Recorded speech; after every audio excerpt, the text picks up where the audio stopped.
En la gala de premiación, la directora me gritó: «Los adultos celebramos. Tú espera afuera». Mi jefe se burló: «¿Por qué desperdiciar un asiento en ti?». Vi cómo la hija del inversionista recibía mi premio. Entonces, saqué mi teléfono y dije: «Revisen su correo». Me fui y el infierno se desató para ellos. Si aún no estás suscrito al canal, haz clic en el botón de suscripción y activa la campanita para no perderte ninguna de nuestras historias. Tu apoyo significa todo para nosotros. Si esta historia te parece interesante, déjale un like. También me encantaría saber de qué ciudad eres. Déjanos el nombre de tu ciudad en los comentarios. Ahora, empecemos con la historia. Mi nombre es Elara Vargas y esta historia comienza con el frío. No el frío de mi natal Oaxaca, ese que huele a tierra mojada y pino, sino un frío distinto, estéril. Era el frío del mármol pulido del lobby del Club de Industriales en el corazón de la Ciudad de México, un frío que se te subía por las suelas de los zapatos y te recordaba que no pertenecías. En mis manos, apretaba una carpeta de cartón. Dentro no había simples papeles, estaba el trabajo de un año, noches sin dormir y fines de semana sacrificados. Estaba Raíz, mi algoritmo. Un sistema que podía predecir, con una precisión del 97%, las necesidades exactas de los cultivos de maíz nativo, optimizando el agua y los nutrientes para salvar a miles de pequeños agricultores. Era mi obra maestra. Y esa noche, se suponía que recibiría un reconocimiento por ello. Intenté entrar al gran salón, un universo paralelo donde el aire olía a perfume caro y a victoria ajena. Fue entonces cuando una figura se interpuso en mi camino. Verónica Ledesma, la directora de marketing, me miró como si yo fuera un error en su impecable evento. Su vestido brillaba, pero sus ojos no.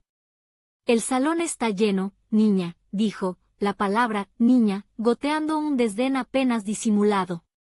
Parpadeé, confundida. Debe haber un error. Mi nombre está en la lista. Soy Elara Vargas, del Departamento de Agrotecnología. Verónica me escaneó de arriba abajo, sus ojos deteniéndose una fracción de segundo en mis zapatos, unos botines de piel sencillos, no los tacones de aguja que parecían ser el uniforme no oficial. Una comisura de su labio, pintado de un rojo sangre, se curvó en algo que pretendía ser una sonrisa pero que no alcanzó sus ojos fríos.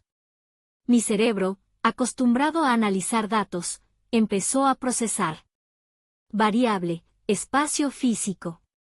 Probabilidad de saturación real, baja. Intención, exclusión deliberada. Probabilidad, alta. Los adultos estamos celebrando los logros de la empresa, sentenció, su voz cortante como un cristal roto. Tú puedes esperar afuera. ¿Entiendes? Cerca de ahí, escuché una risita. Era Ricardo Montes, mi jefe, el hijo del director de operaciones. Le dijo a un colega, lo suficientemente alto para que yo lo oyera: ¿para qué desperdiciaríamos un asiento en ella? Es solo una analista de campo. El golpe final llegó cuando mi mirada atravesó el umbral del salón. 12 mesas, 120 asientos. Ocupación, 80%. Había 24 sillas vacías. La excusa de Verónica no era una mentira, era un insulto directo a mi inteligencia. Y entonces la vi. En la mesa principal, sentada junto al CEO, radiante bajo los reflectores, estaba Sofía de la Torre, la becaria, la sobrina del mayor inversionista de la empresa. En la pantalla gigante detrás de ella, unas letras doradas anunciaban el Premio a la Innovación Agrícola del Año. Otorgado a Sofía de la Torre. Por su proyecto. Por mi raíz. En ese instante, algo dentro de mí hizo clic. No fue el sonido de un corazón rompiéndose, sino el de un interruptor cambiando de posición.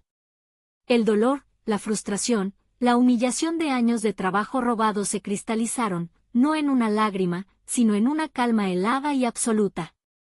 El sistema estaba corrupto. Los parámetros de mérito y esfuerzo eran nulos. Para ganar, debía cambiar el algoritmo. Saqué mi teléfono. Mis dedos no temblaban. Se movieron con una precisión quirúrgica sobre la pantalla. Abrí una nota preguardada, copié un texto, abrí mi correo, pegué el texto en un nuevo mensaje dirigido a una lista de distribución que incluía a cada directivo y miembro del consejo, y presioné enviar. Levanté la vista. Verónica y Ricardo aún me miraban con suficiencia. No se preocupen por la silla, dije, mi voz clara y firme, cortando el murmullo del salón. Ya no la necesito. Me di la vuelta y caminé hacia la salida, justo cuando el primer eco de una notificación de correo electrónico resonó dentro del salón. Luego otro. Y otro. Como las primeras gotas de una tormenta que estaba a punto de arrasarlo todo. Todo había comenzado 2 años antes, con la misma ingenuidad con la que una semilla confía en la tierra. Llegué a Agrocorp desde Oaxaca, con una maestría en biotecnología bajo el brazo y la firme creencia de que el trabajo duro era la única moneda de valor universal. Durante mi primer año, esa creencia pareció confirmarse. Desarrollé un sistema de detección de plagas un 40% más rápido y un modelo predictivo para el uso del agua que le ahorró a la empresa millones. Estaba eufórica. Creía que había encontrado mi lugar. El ecosistema cambió con la llegada de Ricardo Montes. Venía precedido por una reputación de dinamizador, un joven prodigio que convertía en oro todo lo que tocaba. La realidad era menos glamurosa. Ricardo era un parásito corporativo, un maestro en el arte de adherirse al trabajo de otros y presentarlo como propio. La primera vez que me ocurrió, pensé que era un malentendido. Había creado un pequeño pero eficaz sistema de logística para la distribución de semillas. Se lo presenté a Ricardo en una reunión privada. 2 semanas después, lo vi presentarlo ante los directivos como si la idea hubiera surgido de su mente en un rapto de genialidad. Cuando lo confronté, con la torpeza de quien no está acostumbrado a la confrontación, él me miró con una vacía indiferencia. El concepto era mío, el ARA. Tú solo ayudaste con los números, es tu trabajo. Me quedé sin palabras.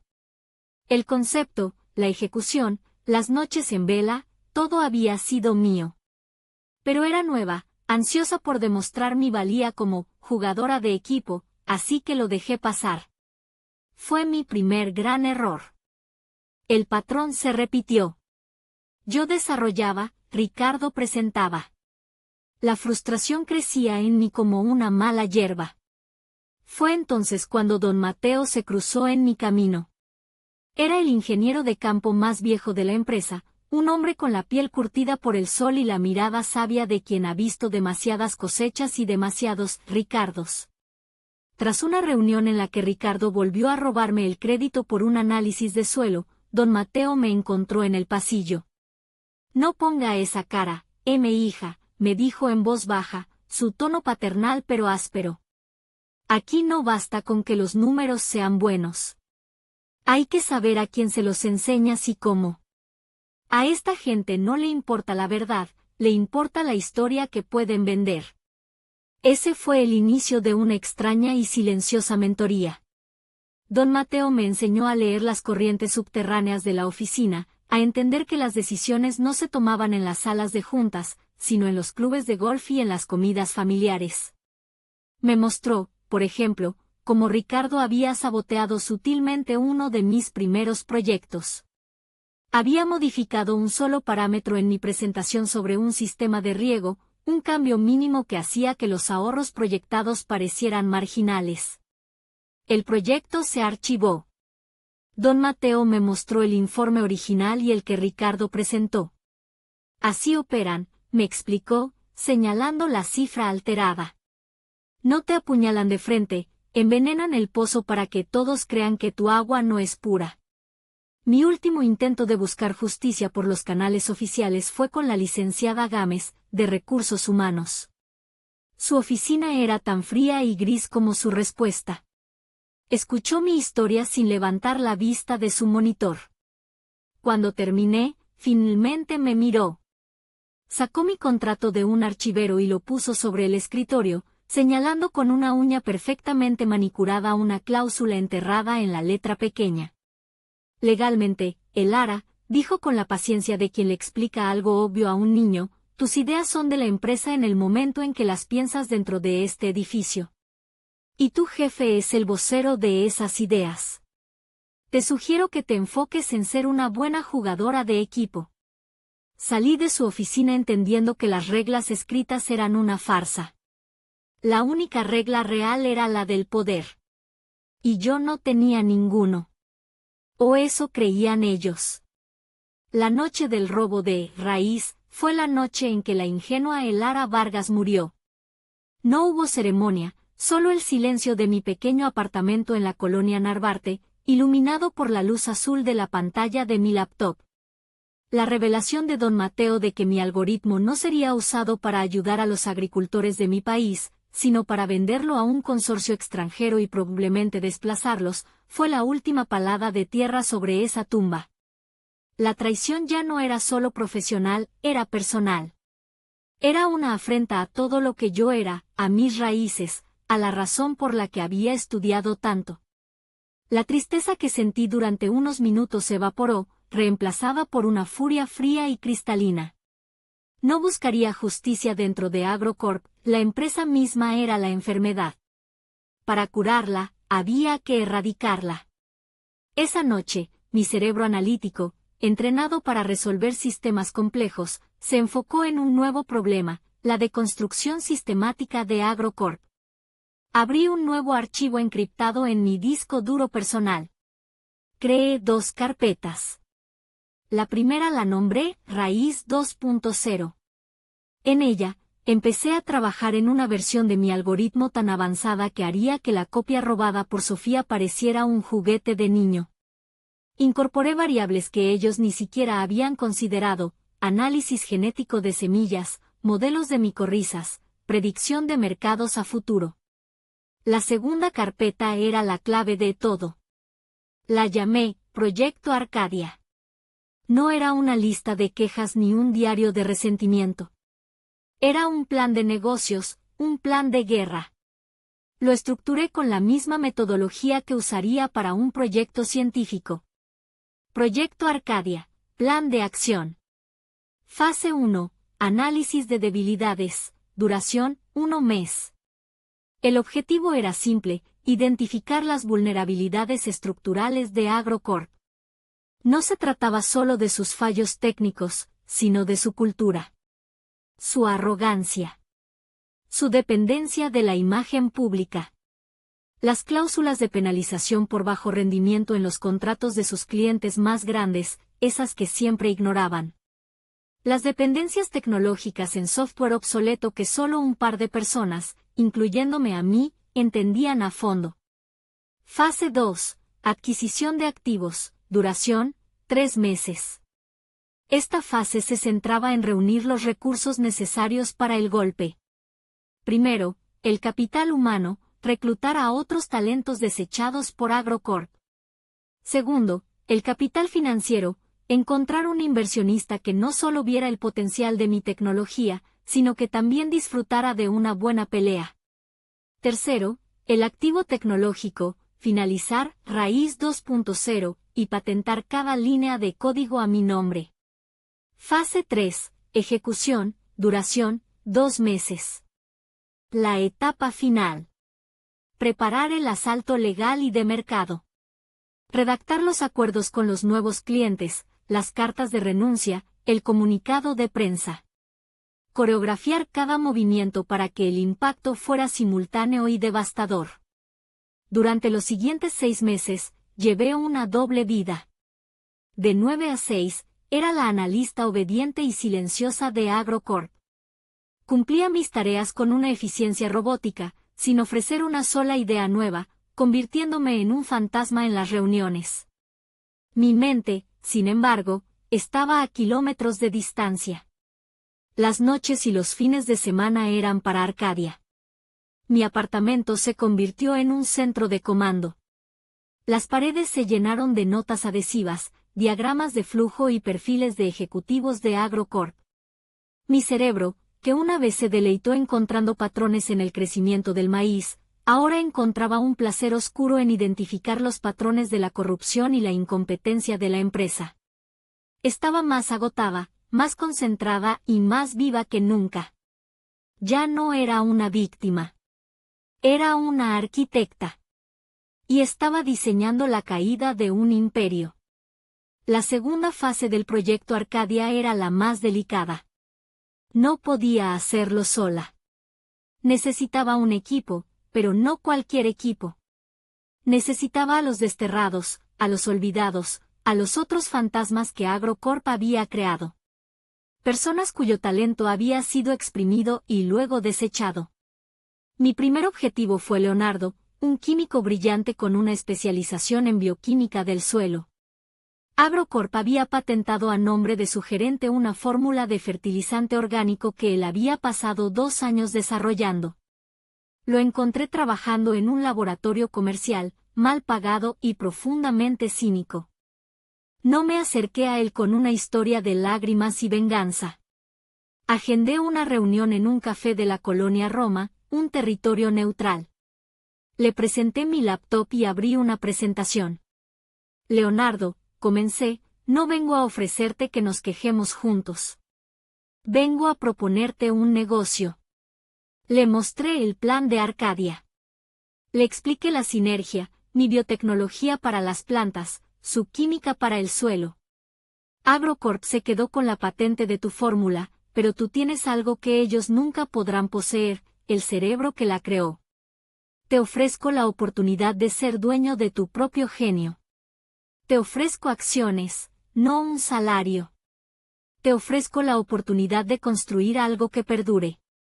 Vi cómo el cinismo en sus ojos luchaba contra una chispa de la vieja pasión. Hizo preguntas difíciles sobre el modelo de negocio, la escalabilidad, el riesgo. Respondía a cada una con datos y proyecciones. Al final de la hora, asintió lentamente. Estoy harto de hacer ricos a idiotas. Cuenta conmigo. Mi siguiente recluta fue Carmen, una maestra de la logística que había diseñado toda la red de distribución de la división de perecederos. Una red que el padre de Ricardo, el COO, presumía en cada reunión del consejo como su propio logro estratégico. Carmen había renunciado 6 meses atrás, agotada de ser invisible.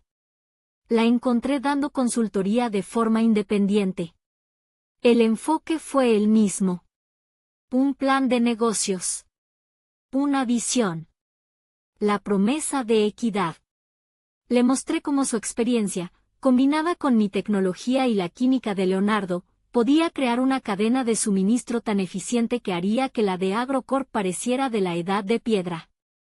Podemos ofrecer a los clientes entregas más rápidas, menos mermas y una trazabilidad completa desde la semilla hasta el estante, le dije. Podemos venderles eficiencia real, no solo un PowerPoint bonito. Carmen sonrió por primera vez en toda la reunión. Me gusta la idea de vencerlos con las mismas armas que ellos creen dominar. 1 a 1, reuní a mi equipo. 7 en total. Un programador al que le habían robado el código de la app interna de la empresa, una experta en relaciones comerciales que había sido desplazada por la amante de un director, y otros 3 ingenieros brillantes relegados a tareas de mantenimiento. Don Mateo fue mi brújula durante todo el proceso. No se unió directamente, estaba demasiado cerca de su jubilación. Pero actuó como mi validador silencioso, mi fuente de inteligencia. Fue él quien me confirmó cuáles de los grandes clientes de AgroCorp estaban más insatisfechos, listos para saltar del barco a la primera oportunidad. Están hartos de las promesas de Ricardo y de la arrogancia de su padre, me dijo un día mientras compartíamos un café de olla cerca de la oficina. Solo necesitan un empujón. Un lugar seguro a donde saltar. Arcadia sería ese lugar. No éramos un grupo de víctimas buscando consuelo. Éramos un equipo de especialistas de élite, unidos por una historia de traición, pero impulsados por una visión de creación. Éramos el equipo de demolición perfecto. Con el equipo humano asegurado, necesitaba el combustible para la máquina, capital. Mi investigación me llevó a un nombre que se pronunciaba con una mezcla de miedo y admiración en los círculos financieros de México, Isabela Robles. Era una leyenda, una tiburona, que había construido su fortuna invirtiendo en empresas tecnológicas disruptivas. Su reputación era la de ser brillante, implacable y alérgica a la mediocridad. Era perfecta. Conseguir la reunión fue un desafío. Utilicé una de mis pocas conexiones, un profesor de la maestría que la conocía vagamente. Le envié un resumen ejecutivo de una sola página, tan audaz y conciso que sabía que no podría ignorarlo. Funcionó. Me concedió 30 minutos en su oficina en el piso más alto de una torre en Santa Fe. La oficina era minimalista y elegante, con una vista panorámica de la ciudad que parecía un tablero de ajedrez a sus pies. Isabela Robles era como su oficina, impecable, afilada y sin un solo elemento fuera de lugar. Me saludó con un gesto de la mano, sin levantarse de su silla, y me indicó que tomara asiento. «Tienes 28 minutos», dijo, mirando un reloj de diseño en su muñeca. No me intimidé. Había pasado semanas preparándome para ese momento. Conecté mi laptop a su proyector. «Gracias por su tiempo, señora Robles. Mi nombre es Elara Vargas y estoy aquí para proponerle una inversión en el futuro de la agrotecnología en América Latina. Pero para entender el futuro, primero necesita entender por qué el presente está a punto de colapsar». Comencé con un análisis forense de AgroCorp. No hablé de mis sentimientos ni de injusticias. Hablé de ineficiencias, de modelos de negocio obsoletos, de la brecha entre su marketing y su realidad operativa. Usé sus propios informes anuales para señalar sus contradicciones. Isabela escuchaba en silencio, su rostro inescrutable. Luego, presenté Raíz 2.0 y el equipo de Arcadia. Expuse nuestro plan de negocio, las proyecciones financieras, la estrategia de adquisición de clientes. Cuando terminé, ella se recargó en su silla. Silencio. Un silencio pesado que parecía absorber todo el aire de la habitación. «Un plan muy ambicioso», dijo finalmente, su voz suave pero con un filo de acero. «¿Qué te hace pensar que tú, una analista de Oaxaca, sin experiencia dirigiendo una empresa, puedes derribar a un gigante como AgroCorp?» Era la pregunta que esperaba. La prueba de fuego. Respiré hondo. «Porque usted ve a AgroCorp como un gigante. Yo lo veo como un árbol viejo con las raíces podridas. Su fortaleza es una ilusión. Viven de la reputación que construyeron hace 20 años, no de la innovación actual. Su mayor pasivo no está en su balance general, está en su cultura. Viven de la arrogancia. Y la arrogancia, señora Robles, no es algo que puedan arreglar en un informe trimestral». La miré directamente a los ojos. «Mi equipo y yo no somos la tormenta que pretende derribar el árbol. Somos los hongos que han crecido en su base durante años, en la oscuridad, alimentándonos de su descomposición. Estamos listos para devorarlo desde adentro». Por primera vez, vi un cambio en su expresión. Una sonrisa lenta y genuina se dibujó en su rostro. Era una sonrisa depredadora. «Me gusta tu veneno», dijo. Se levantó y caminó hacia la ventana. «Conozco muy bien AgroCorp. Y a su CEO. Hace 10 años, él era mi socio. Fundamos juntos una pequeña consultora. Cuando conseguimos nuestro primer gran contrato, me sacó de la jugada con una artimaña legal y se quedó con todo. Esa consultora fue la semilla de AgroCorp».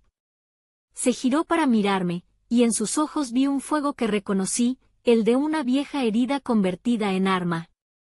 «He estado esperando 10 años el momento perfecto para devolverle el favor. Necesitaba saber si tenías el temple necesario para sobrevivir a la guerra que se viene. Lo tienes. Volvió a su escritorio. No solo te daré el financiamiento. Te daré mi mejor abogado. Se llama Mateo Herrera. Es un perro de pelea. A partir de mañana, trabajarán juntos para asegurarnos de que cada paso que desea legalmente blindado y mediáticamente letal. Extendió su mano sobre la mesa. Bienvenida al juego, Elara.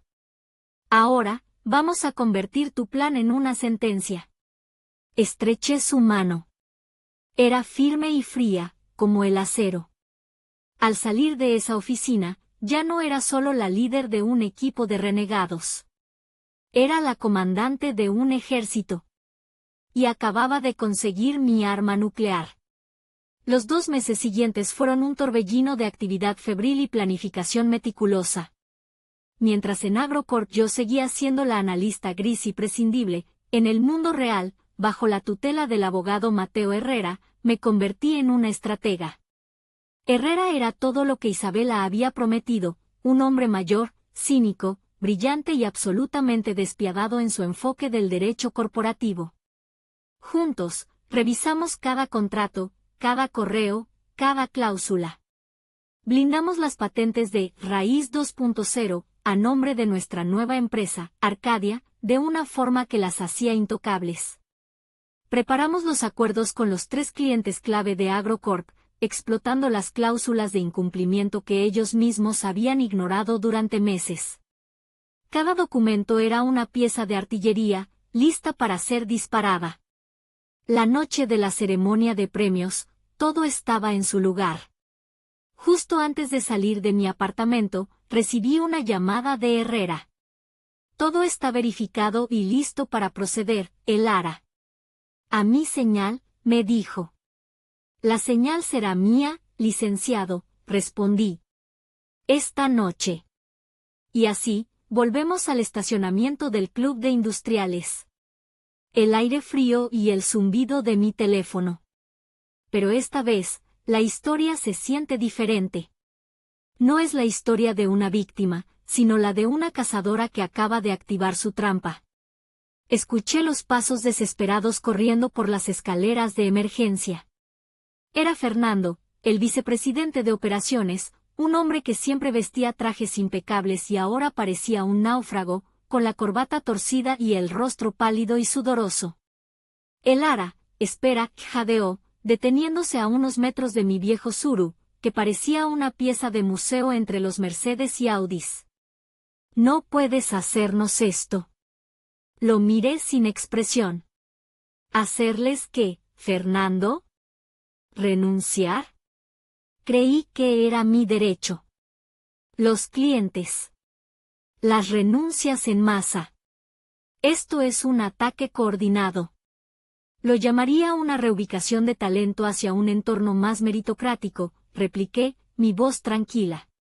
Él dio un paso adelante, intentando recuperar su aire de autoridad. Los clientes tienen contratos de exclusividad. Te demandaremos hasta dejarte en la calle.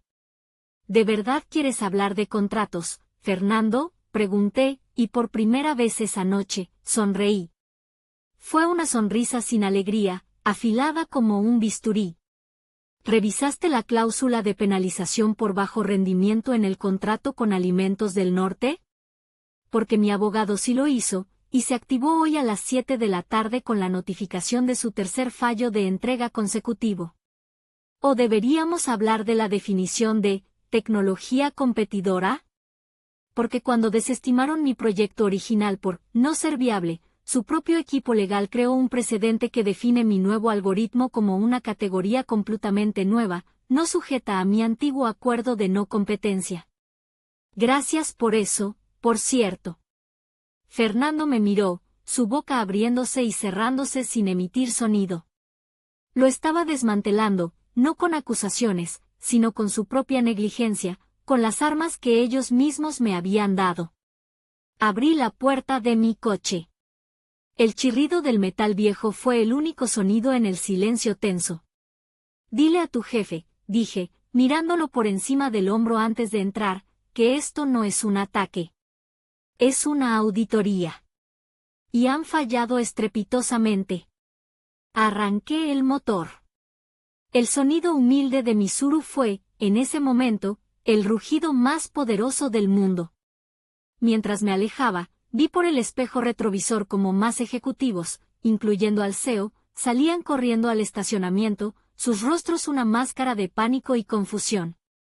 Parecían hormigas cuyo nido acababa de ser pateado. Y yo era la que llevaba la bota. La nueva oficina de Arcadia era un espacio industrial reconvertido en la colonia Doctores, un lugar sin pretensiones que olía a pintura fresca y a café barato.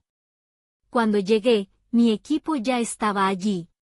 No había mármol ni candelabros, solo mesas de trabajo que habíamos ensamblado nosotros mismos el fin de semana anterior y una energía eléctrica que podría haber iluminado todo el edificio.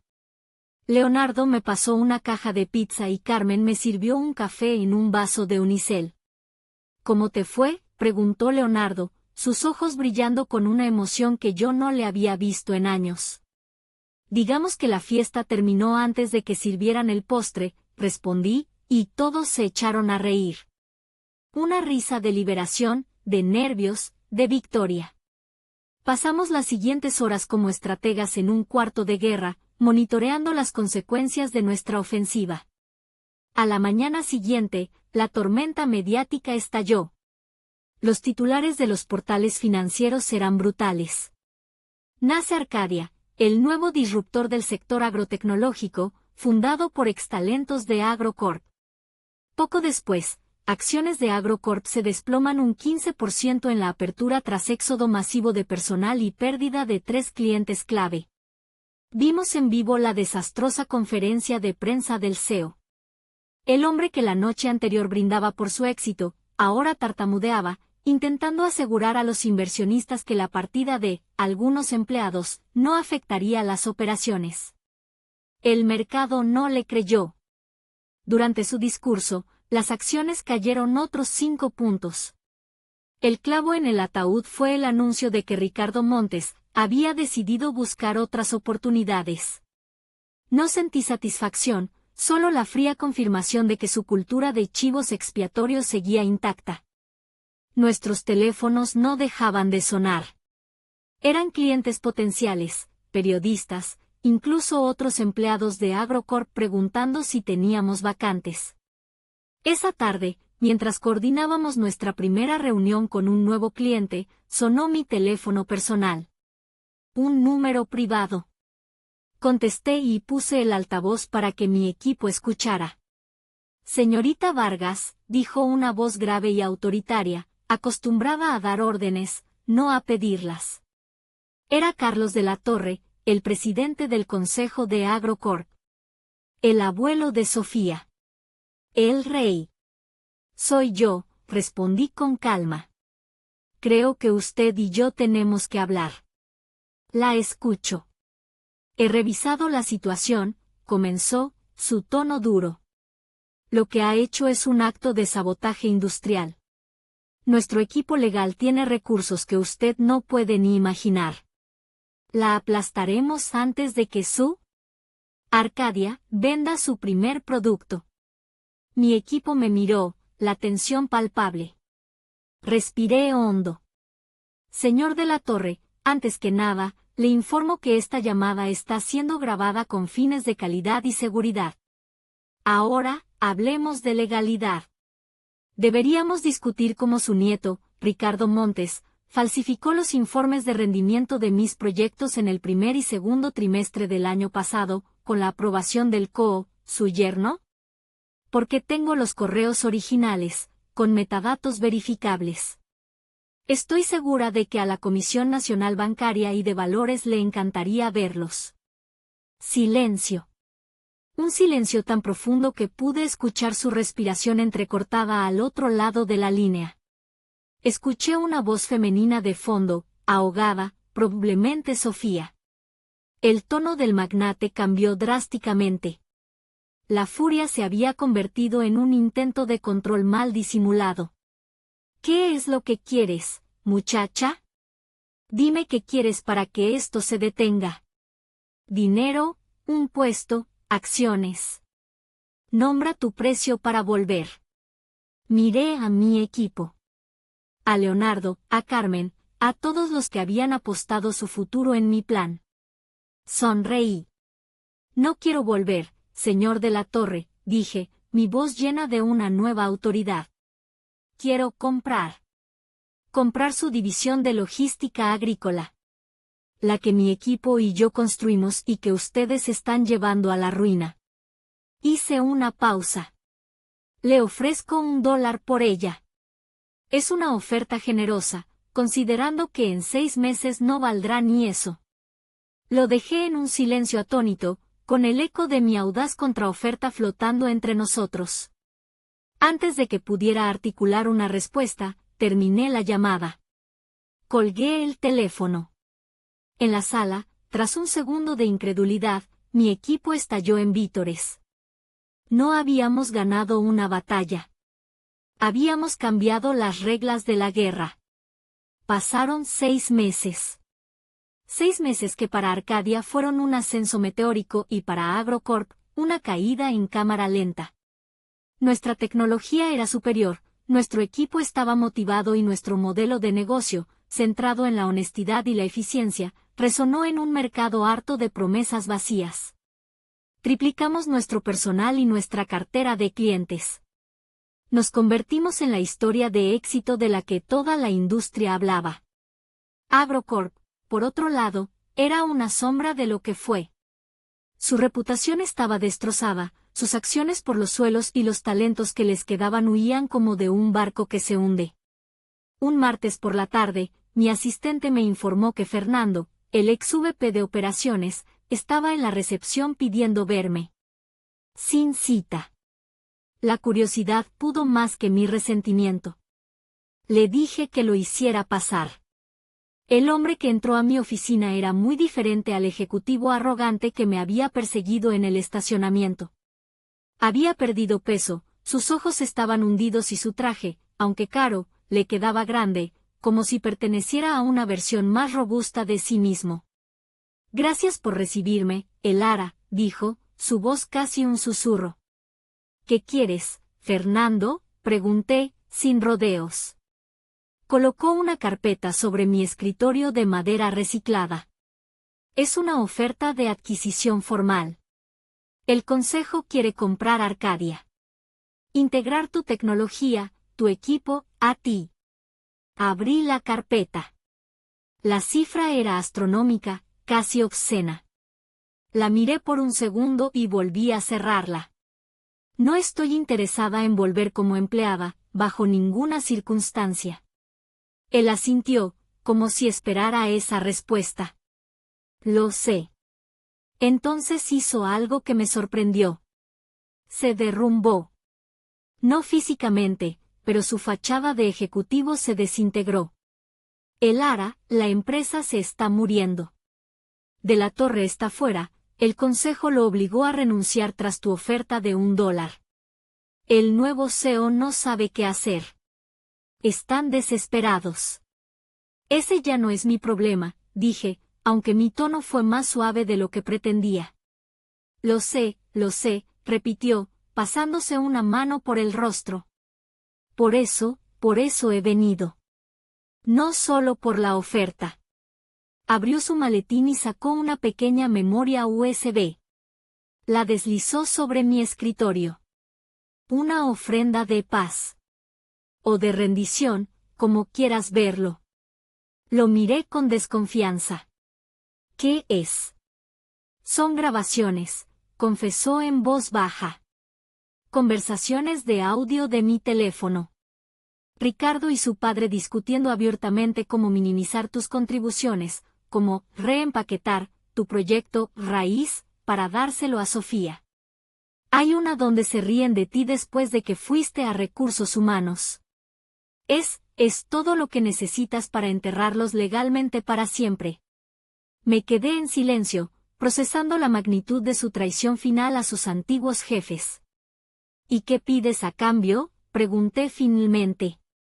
Que cuando todo esto termine, suplicó, y Agrocorp sea liquidado o vendido en pedazos, que Arcadia considere no demandar personalmente al personal directivo que se quedó, como yo.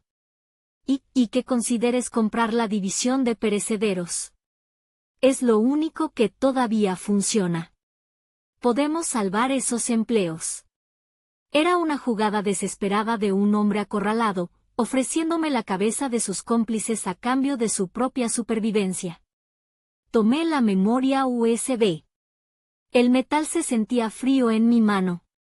La lealtad no se compra, Fernando. Se gana, le dije, mi voz tranquila pero firme. Y ustedes perdieron la suya hace mucho tiempo.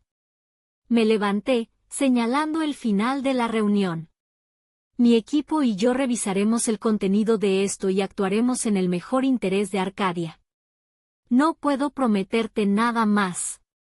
Lo vi salir, un hombre roto que había intentado comerciar con su última pizca de honor. No sentí triunfo, sino un profundo y amargo entendimiento del precio de la debilidad. Tenía el arma definitiva en mi mano, pero la victoria ya no se sentía como una venganza, sino como una pesada responsabilidad. 1 año. Había pasado exactamente 1 año desde la noche de la ceremonia de premios. 1 año desde que me dijeron que esperara afuera. Ahora, estaba de pie tras el escenario del auditorio más grande del centro Citibanamex, esperando para dar el discurso de apertura en la conferencia de agrotecnología más importante de América Latina. El mundo daba vueltas de formas muy extrañas. Mi teléfono vibró en mi bolsillo. Era un mensaje de texto de don Mateo. Decía simplemente, la tierra siempre paga lo que se le debe, hija. Es hora de tu cosecha. Sonreí. El presentador anunció mi nombre y una ola de aplausos llenó el auditorio. Caminé hacia el podio, sintiendo cientos de miradas sobre mí.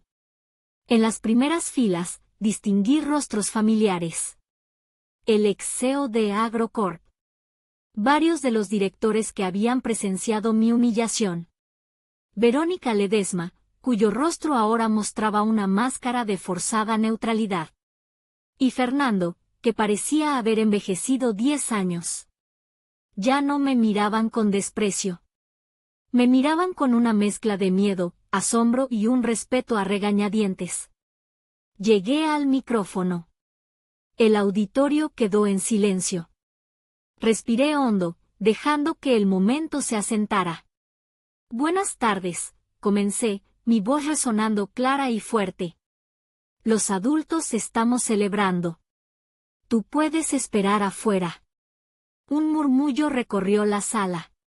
Vi a Verónica Ledesma encogerse visiblemente en su asiento. Esas palabras, continué, me las dijo alguien hace exactamente 1 año. Y en cierto modo, tenían razón. Yo no pertenecía a esa celebración. Estaba esperando ser validada por un sistema que no estaba diseñado para reconocerme. Estaba midiendo mi valor con la vara de otros. Esa noche me di cuenta de algo fundamental. Me dijeron que esperara afuera. Y lo hice. Esperé, observé y usé ese tiempo para aprender las reglas de su juego. Y luego, decidí que su juego era mediocre. Así que construí uno mejor. Durante los siguientes 20 minutos, conté mi historia. No mencioné nombres ni a Agrocorp. No necesitaba hacerlo. La industria entera conocía los detalles. No hablé de venganza, hablé de creación. No hablé de la caída de otros, sino del ascenso de una idea. Hablé de cómo el talento, cuando es ignorado, no muere. Fermenta. Y puede convertirse en algo mucho más potente. Para mi conclusión, miré directamente hacia la sección donde estaban sentados mis antiguos colegas. Hay una lección en todo esto, dije, bajando la voz, forzando a todos a inclinarse para escuchar. Muchos de nosotros pasamos nuestras carreras luchando por un asiento en la mesa. Tratando de demostrar que somos dignos de estar ahí. Pero les digo esto, no busquen un asiento en una mesa que no fue construida para ustedes. Hice una pausa, dejando que las palabras calaran. Diseñen y construyan su propia mesa. Una donde el mérito sea la madera, la integridad los clavos y el respeto el barniz que la protege. Esas son las únicas mesas que perduran. Esas son las únicas mesas que importan. Terminé mi discurso. Por un segundo, hubo un silencio absoluto. Luego, el auditorio estalló en un aplauso atronador, una ovación de pie que se sintió como una marea. Mientras agradecía y me retiraba del escenario, mi mirada se cruzó por última vez con la de Fernando. Él asintió lentamente, una vez. Fue un gesto de rendición. De reconocimiento. La cosecha había sido abundante. Otro año pasó. Un año de consolidación, de crecimiento, de construir esa mesa de la que había hablado. Un año en el que Arcadia no solo se convirtió en líder del mercado, sino en un referente de cultura laboral. Usamos las grabaciones de Fernando no para destruir vidas, sino como palanca en la negociación para adquirir los restos de Agrocorp a un precio justo, salvando cientos de empleos y asegurándonos de que los directivos responsables nunca volvieran a ocupar un puesto de poder en la industria. Fue una victoria silenciosa, más satisfactoria que cualquier venganza pública. Pero la verdadera historia no termina en un escenario ni en una sala de juntas. Termina aquí, en un campo de maíz en las afueras de un pequeño pueblo de Oaxaca, muy parecido al mío. El sol calienta mi rostro y el aire huele a tierra húmeda y a elote tierno. Estoy en la primera cooperativa de agricultores que implementó la tecnología de Arcadia. No llevo un traje de negocios, sino unos jeans gastados y unas botas de trabajo cubiertas de polvo. Estoy hablando con los agricultores, escuchando sus historias, aprendiendo de ellos. Aquí es donde pertenezco. Mientras reviso unos datos en una tablet con el líder de la cooperativa, una joven se me acerca con timidez. No tendrá más de 20 años. Sostiene su propia tablet, una versión vieja y algo maltratada. En sus ojos veo la misma chispa de inteligencia y nerviosismo que seguramente había en los míos hace años. Disculpe, ingeniera Vargas, dice en voz baja. Mi nombre es Itzel. Estoy estudiando ingeniería ambiental. Estaba pensando, con su tecnología de sensores de suelo, creo que he desarrollado un pequeño proyecto. Una idea para purificar el agua de los pozos usando una combinación de raíces de plantas nativas y un filtro de carbón activado que podríamos hacer aquí mismo. Me muestra sus diagramas. Son rudimentarios, pero la lógica detrás es brillante. La miro, y por un momento, veo mi propio reflejo. Una joven con una idea, buscando una oportunidad, esperando que alguien la escuche. Sonrío. Una sonrisa genuina, cálida, que nace desde muy adentro. Pongo una mano en su hombro, un gesto que busca darle la confianza que a mí tantas veces me negaron. Me interesa mucho, Itzel, le digo, y señalo una pequeña mesa de madera rústica bajo la sombra de un árbol, donde un par de mis ingenieros de Arcadia están trabajando y riendo. Ven, cuéntame más. Y añado, mientras caminamos juntas hacia ellos, aquí siempre hay una silla para quien trae buenas ideas.